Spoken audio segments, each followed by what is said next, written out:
जय माता दी। आप सभी को पावन नवरात्रि की हार्दिक शुभकामनाएं। माता रानी आप सभी के जीवन में सुख, शांति और समृद्धि भर दे। आज की इस वीडियो में हम जानेंगे दोस्तों 19 मार्च 2026 से शुरू हो रही है चैत्र नवरात्रि और इन नवरात्रि के आने से पहले पहले आप सभी को अपने घरों से इन 7 वस्तुओं को जरूर ही बाहर हटा देना है। कहा जाता है कि जिन घरों में यह 7 वस्तुएं पाई जाती है उस घर में माता रानी प्रवेश नहीं करती है। नमस्कार दोस्तों, स्वागत है आप सभी का आपके अपने चैनल पर। जैसा कि आप सभी को पता है कि चैत्रीय नवरात्रि से पहले हम सभी अपने घर को शुद्ध और साफ करते हैं और यह अत्यंत ही आवश्यक भी माना जाता है, क्योंकि माना जाता है कि यदि घर में नकारात्मकता और अपवित्र वस्तुएं पड़ी होंगी तो फिर माता रानी का आशीर्वाद उस घर में प्रवेश नहीं कर पाता है। इस बार खास बात यह है कि माता रानी अपने वाहन सिंह पर नहीं बल्कि डोली पर सवार होकर आ रही है। यह बहुत ज्यादा शुभ नहीं माना जाता है। नवरात्रि से पहले अपने पूरे घर से इन 7 वस्तुओं को, जो कि बहुत ही अशुभ मानी जाती है, इन्हें आपको अपने घर से बाहर हटा देना ही उचित होगा, अन्यथा माता रानी हमारे घर में प्रवेश नहीं कर पाएगी। इस बार चैत्री नवरात्रि 19 मार्च 2026 से प्रारंभ हो रही है और इसी दिन से हमारे हिंदू कैलेंडर के अनुसार नव वर्ष की शुरुआत भी मानी जाती है। माँ दुर्गा के स्वागत की तैयारी सभी भक्तजन बड़े ही हर्ष और उल्लास के साथ करते हैं। नवरात्रि में पूरे घर की साफ सफाई, आवश्यक सामग्री के साथ साथ व्यवस्था करना भी बहुत जरूरी होता है। साथ ही साथ कुछ ऐसी वस्तुएं भी होती है जिन्हें घर से बाहर निकाल देने में ही हम सभी की भलाई होती है और यह हटा देना बहुत ज्यादा शुभ भी माना जाता है। शास्त्रों के अनुसार नकारात्मकता को फैलाने वाले सामान घर से नकारात्मक ऊर्जा को जन्म देते हैं और फिर दरिद्रता का कारण भी बन जाते हैं। इन्हें नवरात्रि से पहले पहले हटा दिया जाए तो घर से दोष और अशुभता दूर हो जाती है, वातावरण शुद्ध और सकारात्मक बना रहता है तथा माँ दुर्गा की कृपा, सुख, समृद्धि और शांति बनी रहती है। चलिए आज के इस वीडियो में मैं आप सभी को बताऊंगी कि कौन सी है वह 7 वस्तुएं जिन्हें कि आप सभी को 19 मार्च 2026 से पहले पहले हटा ही देना है। साथ ही आज की वीडियो में हम सभी जानेंगे अष्टमी और नवमी कब पड़ रही है, क्योंकि अष्टमी और नवमी की तिथि को लेकर बड़ा ही असमंजस बना हुआ है। 2 दिनों में अष्टमी भी है और 2 ही दिनों में नवमी भी है, तो ऐसे में हम अष्टमी की पूजा कब करें और नवमी की पूजा कब करें, संपूर्ण जानकारी आज की इस वीडियो में आप सभी के साथ शेयर करूंगी। लेकिन सबसे पहले मैं आप सभी से निवेदन करना चाहूंगी कि अगर आप अपने घर में माता रानी को बुलाना चाहते हैं तो कमेंट सेक्शन में जय माता दी का जयकारा जरूर ही लगा दीजिएगा। जय हो शेरों वाली मैया की। 9 दिनों में माता रानी की उपासना हम सभी करते हैं, लेकिन अगर कुछ विशेष जानकारी के साथ हम इस उपासना को करें तो हमारे जीवन में माता रानी का आशीर्वाद हमेशा बरकरार रहता है। साथ ही साथ मान्यता है कि नवरात्रि में इन पावन दिनों में यदि कोई साधक माँ दुर्गा को प्रसन्न कर लेता है तो माता उसके जीवन में स्वास्थ्य संबंधी या दुख दर्द संबंधी अनेकों प्रकार के कष्ट और पीड़ा को दूर कर देती है। माता रानी की कृपा से ऐसे व्यक्ति के घर में अन्न, धन, वस्त्र, हर चीज की कभी कोई कमी नहीं रहती है, बल्कि उनके जीवन में हर सुख, समृद्धि और सौभाग्य का स्थायी रूप से निवास होने लगता है। और इतना ही नहीं, समाज और परिवार में उनका मान-सम्मान और प्रतिष्ठा भी बढ़ती चली जाती है और लोग स्वयं उनके पास आकर पूछते हैं, तुम इतनी तरक्की किस तरह से कर रहे हो? यह सब इसीलिए संभव हो पाता है क्योंकि साधक साक्षात माता रानी के 9 स्वरूपों का आशीर्वाद प्राप्त कर चुका होता है और जीवन को हर दिशा में मंगलमय बना लेता है। भक्तों, बात ऐसी है कि मेरा काम है सिर्फ आप सभी को सलाह देना। मैं आपको केवल सलाह मात्र ही दे सकती हूँ। अब यह आपके ऊपर निर्भर करता है कि आप मेरी इस सलाह को माने या ना माने, यह आपकी मर्जी है। लेकिन अगर आप इन बातों को मान लेते हैं तो मान के चलिए आपके ऊपर माता रानी का विशेष कृपा और आशीर्वाद के साथ ही साथ आप दिन दुगनी रात चौगुनी तरक्की भी करते हैं, क्योंकि यह नवरात्रि बहुत ही ज्यादा खास और विशेष है। तो चलिए, कौन सी है वह अशुभ चीजें जो कि चैत्रीय नवरात्रि से पहले पहले हमें अपने घर से हटा देनी है, ताकि आपके घर में कोई भी अशुभ कार्य ना हो सके। लेकिन इससे पहले आप सभी जान लीजिए कि चैत्र नवरात्रि कब प्रारंभ हो रही है और कब इसका समापन होगा, यानी कि सही डेट और टाइमिंग क्या रहने वाली है। साथ ही शुभ मुहूर्त भी आप सभी को बता देती हूँ। तो देखिए, नवरात्रि के पूरे 9 दिन गंगाजल की हर एक बूंद के समान पवित्र माने जाते हैं और यह शुभ समय भक्तों के जीवन में खुशियों की सौगात लेकर आता है। हर साल चैत्र मास के शुक्ल पक्ष की प्रतिपदा तिथि से चैत्र नवरात्रि का शुभारंभ होता है। इस बार प्रतिपदा तिथि 19 मार्च दिन गुरुवार को सुबह 6:54 पर प्रारंभ हो जाएगा। नवरात्रि का समापन होगा 27 मार्च शुक्रवार को, यानी कि नवमी तिथि के दिन। और क्योंकि इस बार गुरुवार के दिन से नवरात्रि प्रारंभ हो रही है तो इस बार माता की सवारी पालकी होगी। पालकी पर सवार होकर आना बहुत ज्यादा शुभ नहीं माना जाता है, लेकिन ऐसे में यदि भक्त 9 दिनों तक विधि विधान से माता की पूजा अर्चना करते हैं, हर दिन के लिए कुछ खास उपाय करते हैं और कथाओं का श्रवण और व्रत रखते हैं, तो उनके जीवन में शुभता का आना निश्चित हो जाता है। पहले दिन कलश स्थापना की जाती है, जो कि हमेशा शुभ मुहूर्त में ही करनी चाहिए, और इस बार चैत्र नवरात्रि पर कलश स्थापना 19 मार्च दिन गुरुवार को की जाएगी।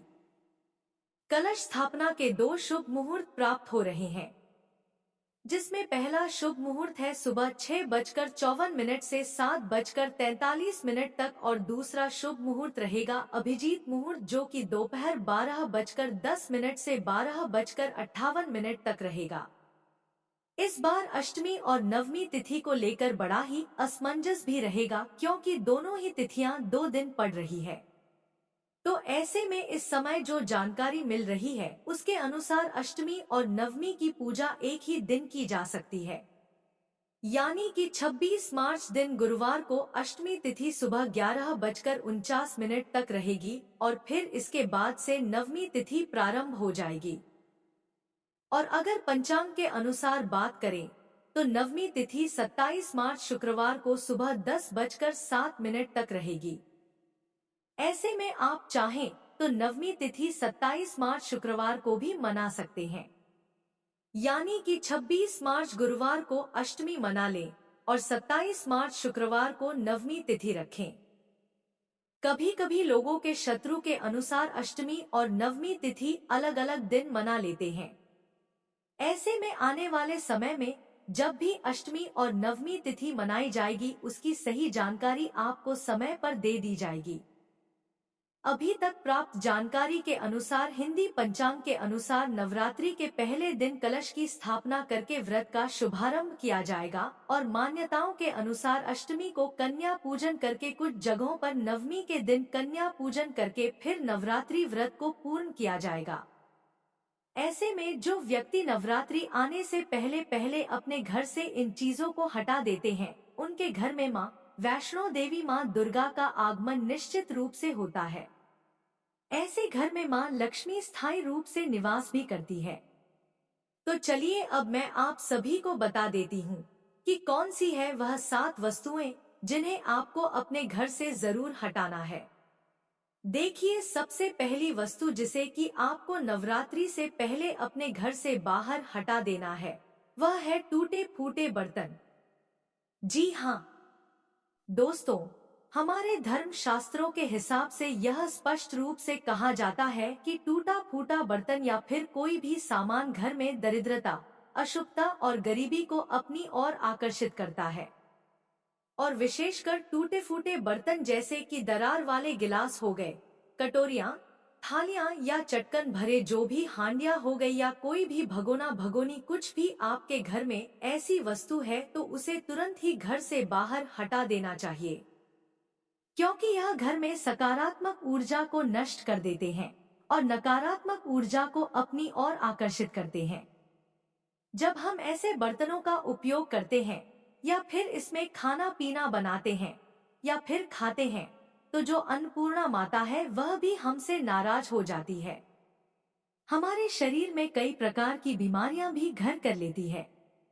इससे मनुष्य की मानसिकता पर भी प्रभाव पड़ता है और घर के भीतर ही भीतर धीरे धीरे गरीबी और कंगाली का वास होता चला जाता है। नवरात्रि के पावन दिनों से पहले पहले ऐसे बर्तनों को घर से बाहर निकाल देना या इनका त्याग करना सबसे ज्यादा उचित होता है। हमें टूटे फूटे बर्तन में बिल्कुल भी भोजन नहीं करना चाहिए। जब घर में यह अपवित्र वस्तुएं निकाल दी जाती है तो वातावरण स्वच्छ और पूर्ण रूप से सकारात्मक हो जाता है। माँ दुर्गा का स्वरूप समृद्धि और पूर्णता का प्रतीक माना जाता है। माता रानी ऐसे घर में कभी प्रवेश नहीं करती है जहाँ पर टूटे फूटे बर्तन रहते हो। इन वस्तुओं को हटाने से माँ की कृपा घर में धन धान्य और वृद्धि के रूप में आती है और घर में कभी भी किसी वस्तु का अभाव या हमें संकट नहीं झेलना पड़ता है। दूसरी वस्तु है पुरानी झाड़ू। झाड़ू केवल घर में गंदगी को साफ करने का काम नहीं करती बल्कि यह हमारे घर में लक्ष्मी का प्रतीक भी मानी जाती है और यही कारण है कि झाड़ू हमेशा आदर पूर्वक हम सभी को सही स्थान पर ही रखना चाहिए। लेकिन जब झाड़ू पुरानी हो जाती है या टूटी होती है या घिस चुकी होती है तो ऐसी झाड़ू को हमें अपने घर में नहीं रखना चाहिए। यह दरिद्रता का संकेत होती है।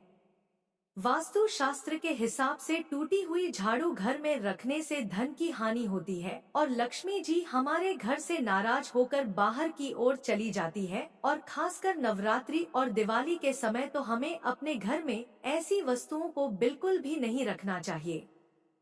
माँ दुर्गा माँ लक्ष्मी का ही स्वरूप और बड़ी ही साफ सफाई के साथ जिस घर में प्रवेश करती है वहाँ स्थायी रूप से निवास भी करती है। तब यह आवश्यक है कि पुरानी झाड़ू को हटाकर हम नई झाड़ू का उपयोग करें। यह केवल एक बदलाव नहीं है बल्कि नकारात्मकता से सकारात्मकता की ओर बढ़ने का एक प्रतीक भी है। जब घर में नई झाड़ू आती है तो ऐसा माना जाता है कि लक्ष्मी और दुर्गा माता घर में स्थायी रूप से वास करने लगती हैं और परिवार में सुख समृद्धि का वास होता है। और आप सभी ने देखा भी होगा कि दिवाली के दिन झाड़ू का पूजन किया जाता है।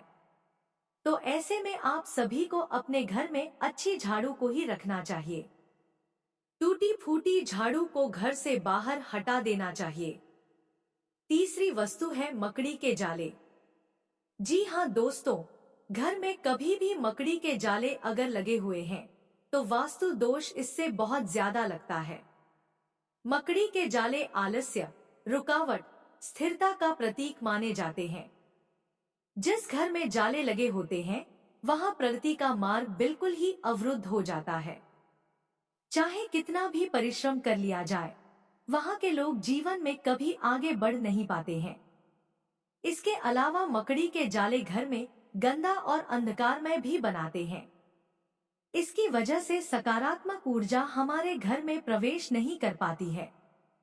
नवरात्रि से पहले आपको पूरे घर की अच्छे तरीके से साफ सफाई करने के बाद ही इन जालों को भी घर से हटाकर घर को बिल्कुल साफ सुथरा बना लेना चाहिए। ऐसे घर में माँ दुर्गा का प्रवेश सरलता से हो जाता है। ऐसा घर शुद्धता का प्रतीक माना जाता है। इससे घर से हटाने से घर के हर एक सदस्य में ऊर्जा, उत्साह और उन्नति अग्रसर होती चली जाती है। माँ दुर्गा शुद्ध और पवित्र घर में ही निवास करती है। इसलिए मकड़ी के जालों को हटाना उनकी कृपा पाने का पहला कदम होता है। अगली वस्तु है टूटी फूटी मूर्तियां और भगवान की तस्वीरें। अगर देवी देवताओं की टूटी फूटी मूर्तियां आपके घर में हैं, तो यह अशुभता का प्रतीक मानी जाती है। नवरात्रि से पहले इन्हें या तो आप बहते हुए जल में प्रवाहित कर दीजिए या फिर किसी पीपल के वृक्ष के नीचे इन्हें रख कर आ जाएं। लेकिन घर में हमें ऐसी खंडित मूर्तियां या पूजा की सामग्री को बिल्कुल भी नहीं रखना चाहिए। और इस दौरान जैसे कि धूप बत्ती लगाई जाती है या पूजा के दौरान जो भी अगरबत्ती वगैरह का पैकेट है या कोई भी जो पूजा से संबंधित वस्तु है जो कि अब हमारे प्रयोग में नहीं आती है, ऐसी वस्तुओं को भी घर से हटा देना चाहिए। बहते हुए जल में प्रवाहित कर देना चाहिए और घर और मंदिर को पूर्ण तरीके से साफ कर लेना चाहिए। घर में स्वच्छता हर रोज वैसे तो करनी ही चाहिए, लेकिन डीप क्लीनिंग इससे पहले नवरात्रि से पहले पहले हमें अपने घर के मंदिर की डीप क्लीनिंग यानी कि अच्छे तरीके से सफाई जरूर ही कर लेनी चाहिए। अगली वस्तु जो कि हमें अपने घर से बाहर हटानी है वह है पुराने कपड़े या फिर फटे हुए कपड़े। ऐसे वस्त्र जिनका अब हम इस्तेमाल नहीं करते हैं, ऐसे पुराने कपड़ों को हमें अपने घर में नहीं रखना चाहिए। इन्हें या तो दान कर दीजिए या फिर सिलवाकर अपने घर में रखें। मान्यता है कि इससे घर में दरिद्रता बनी रहती है और ऐसे घर में मां दुर्गा प्रवेश नहीं करती है। तो कोशिश करें कि ऐसे पुराने जो फटे हुए कपड़े हैं या तो आप इन्हें सिल लें या फिर अपने घर से बाहर हटा दें। अगली वस्तु है खराब या फिर बंद पड़ी हुई कोई भी इलेक्ट्रॉनिक वस्तु। जी हाँ दोस्तों, टूटा फूटा मोबाइल हो गया, घड़ी, पंखा या बंद पड़ी हुई घर में कोई मशीन है तो या तो इन्हें आप हटवा दीजिए या फिर इन्हें रिपेयर करवा के रखिए। क्योंकि जहाँ पर ऐसी वस्तुएं होती हैं, वहाँ पर पैसों में भी स्थिरता आ जाती है और नकारात्मक ऊर्जा का वास होने लगता है। ऐसे घर में मां दुर्गा प्रवेश नहीं करती है। अगली वस्तु है जूते चप्पल जो कि पुराने हैं, फटे हुए हैं, जिन्हें अब आप यूज नहीं करते हैं। यह बहुत ज्यादा अपवित्र मानी जाती है, तो इन्हें तुरंत ही अपने घर से बाहर हटा दें, क्योंकि इनसे भी नकारात्मकता और दुर्भाग्य को न्योता मिलता है। अच्छा, एक चीज का और ध्यान रखिएगा, जरूरत से ज्यादा 5 से 6 साल पुरानी अगर आपके घर में कोई जूते या चप्पल हैं, चाहे वो फटे हैं या नहीं फटे हैं, उन्हें भी आप हटा दीजिए, क्योंकि इससे शनि हमारे ऊपर हावी होता है। तो ऐसे में इन चप्पलों को हटा देना ही हम सभी के लिए ज्यादा हितकारी होता है। अगली वस्तु है सूखा या फिर मुरझाया हुआ पौधा या फिर कांटेदार पौधा जो कि हमारे घर में सजावट के लिए ही लगा हो, लेकिन यह बहुत ही ज्यादा अशुभ होते हैं। नवरात्रि से पहले इन्हें हटाकर घर में हरे-भरे और देवतुल्य वृक्ष या फिर पौधों को लगाएं। इससे घर में सकारात्मक ऊर्जा का वास बना रहेगा। अगली वस्तु है कांच के बर्तन जो कि अब टूट चुके हैं या फिर आप जिन्हें अब यूज में नहीं लेते हैं। टूटे शीशे के ग्लास, बर्तन घर में दरिद्रता और अशांति को लेकर आते हैं। इसलिए नवरात्रि से पहले आप इन सभी वस्तुओं को हटा दें। अब मैं आप सभी को बताना चाहूंगी कि नवरात्रि के दौरान सबसे पहले हमें क्या करना चाहिए। तो देखिए, घर में बिल्कुल ही साफ सफाई कर लेने के बाद अपने घर में गंगाजल का छिड़काव जरूर ही कीजिएगा। अगरबत्ती धूप बत्ती से वातावरण शुद्ध कर लें और घर के मुख्य द्वार पर हल्दी रोली से स्वास्तिक जरूर बनाएं। साथ ही साथ में ताजे फूल और आम्र पल्लव से घर को सजाएं। इस प्रकार से नवरात्रि से पहले आपको इन सभी कार्यों को संपन्न कर लेना है। और नवरात्रि के दौरान पूजा पाठ कैसे करनी है, शुभ मुहूर्त क्या क्या रहने वाले हैं, संपूर्ण जानकारी आपको मेरे चैनल में हर रोज मिल रही है। और जो सरल पूजा विधि है आने वाली वीडियो में मैं करके दिखाने वाली हूँ। तो चैनल के साथ हर रोज जुड़े रहिएगा। आप सभी को हिंदू नव वर्ष की ढेरों शुभकामनाएं और यह नवरात्रि आप सभी के लिए खुशियों की सौगात लेकर आए। अगर आप भी माता रानी के सच्चे भक्त हैं तो कमेंट में जय माता दी जरूर लिखें। वीडियो को लाइक और शेयर करें और ऐसे ही धार्मिक वीडियो देखने के लिए चैनल सब्सक्राइब जरूर करें। जय माता दी।